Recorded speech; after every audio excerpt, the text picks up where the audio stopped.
Normálne teraz môžeš kľudne rozprávať a môžeš pičovať na všetko, čo si zažil za posledný mesiac.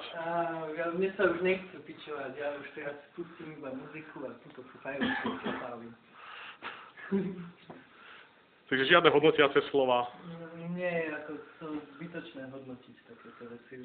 Dozvedel som sa viac, ako som si myslel, že by som niekedy vôbec sa mal dozvedieť.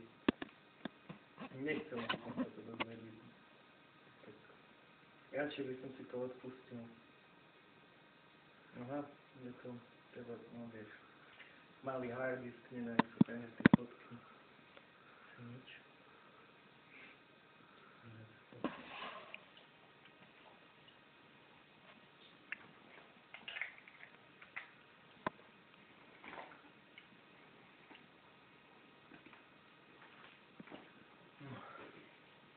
Ináč, toto by som k tomu povedal, že hardy by som si kúpil aj dnes VDčko